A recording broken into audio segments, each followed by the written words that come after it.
now's the time to ask them. And if they have some answers people have been asking them questions about during the break, I'm going to give them an opportunity. But any questions from the floor? No, did you get some interesting talk in the people asking things? Anything you can share with the group? I think it's Sean. Oh, I'm sorry, Dave. I just wanted to talk to Bruce for a minute. I think that he's speaking about the real estate people. I think our perspective is a little bit different concerning real estate people. I've been involved about 40 years in heritage preservation, mostly South Simcoe. And in my area, there doesn't seem to be, to me, any moral or ethical obligation or responsibility on the part of real estate people to conserve our heritage. Generally there is. Excuse me. What they'll do is they'll destroy, probably, well, for sure, one of the best Simcoe County heritage houses on a Saturday afternoon. They'll flatten it, bulldoze it, or they'll maybe, to be a bit more creative, they'll burn a house on Good Friday morning. 1837 house, all original interior. So I'm just wondering if you have come across this attitude from real estate people, and also, of course, they're not above growing a 500 people hamlet to a 5,000 people. Now, can you get your head around that? 500 people to 5,000 people. They're going to change the lifestyle of this community. Yeah. Of course, they have the approval of local elected officials. I suppose that helps to make it right. But ethically, that's wrong. You know, 500 people. Well, let's say let's double it and see how things go.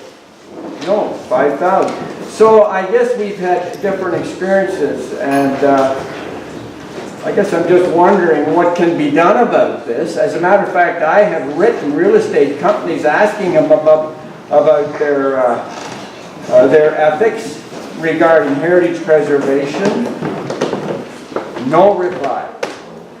I'm talking about some of the biggest real estate companies in North America that have come in. You know who they are. They've come into Bradford, South Simcoe. They get their own way. Thank you, David. That's state of affairs. That's fair comment. A lot of experience. David, been involved for a long time. I can't think of a better person actually than Bruce to maybe give us an answer. I come from a family that's been involved in the development. We also live in the same community that we built and have for 100 years. I have worked with developers, and I have worked on the heritage side. As I said, I have a sort of split personality. And if you stay for the afternoon, you'll see the quality of the drawings that I do. I have spent more hours crawling through damaged, demolished, or at-risk heritage buildings, documenting them to preserve them. And no one, and I think Randall or George will attest this, no one is more concerned about the loss of a heritage structure than I am. The point that I wanted to make to you this morning is that there are social and economic forces acting on these communities, like the ones of which you speak, that are beyond your control. They are not necessarily, though, beyond your guidance. Money is not ethical. Money doesn't care. And people care, but there is a cost to ethics. And the creation of a heritage district is, in a sense, a selfless act by a community to impose ethics on itself. Because you need to say, this is who we are, and this is what we stand for. And it involves a community understanding who it is and where it came from and what is important about it. The built heritage of the community is what I have a passion about preserving. People like Randall spent a lifetime, just retired, working in the government to preserve, to record and preserve the stories of the families that lived in the community. This is Etobicoke. And Randall has an encyclopedic knowledge of the people. I don't have that knowledge of that about houses. Communities will change from 500 to 5,000. It has happened all throughout history. Unless you own all the land, you can't stop it. And it's important to realize the limits of the power of what you do own and what you don't own. Asking a company about its ethics, you're never going to get a reply. I mean, you're not going to do that. It's up to the citizens and their elected officials to lay out the parameters of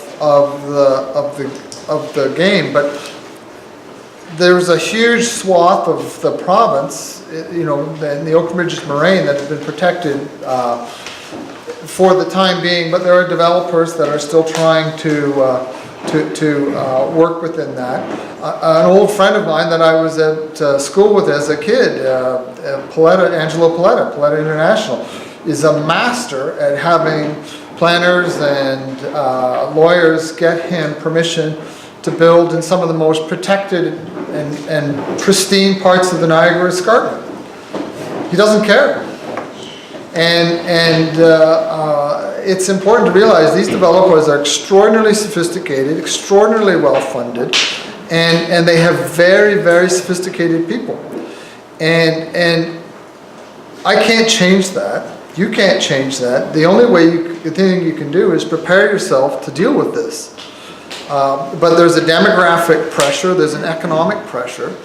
And as I was saying to some of the politicians, and I'm glad there's an awful lot of them here today, you are going to witness the greatest single change of this community since it was originally built. So it changed from pristine forest to farming community. It is now going to change from farming community to something you will not recognize. And how much change, what that change looks like, is all you have to say. But it's like a dam breaking. It's going to roll over the top of the escarpment and land on you. I don't want to defend it. I'm just saying that it does exist and you can't hide from it. Okay. Thank you, Bruce. Yeah. Regan, anything? Well, just on that question, I don't think the real estate industry has the monopoly on doing bad things in heritage areas. I mean, there's all sorts of people that do it, including the development community. We've experienced that in Markham as well, that developers, you know, have inadvertently taken down some significant heritage buildings, and there have been penalties for it. So, I mean, whether they've been protected or not protected, we've managed to secure penalties in both cases. So, it's the will of the community and the will of the political elected officials to work, and it's a tone you set in your community as well. Okay, one last thought on that. I have been in houses that it's called demolition through neglect. They let the roof fall in and moisture, and I was in another house and I have the drawings for it here today. One of the very first houses I measured, it's a pen and ink drawing, and I watched basically the last generation of the occupants of the family that built the house back in 1830. I watched him sawing the floor timbers out of the house to preserve the floor timbers. And so he was chainsawing his patrimony. The family had sold it to the developer. The developer didn't care. It wasn't a protected building and it was going to disappear. And so he was simply taking the timber for the value of the timber. The value of the Georgian design or Georgian revival design and the beauty of the building, all of that meant nothing. I measured this building at extraordinary risk because there were no floors left in it.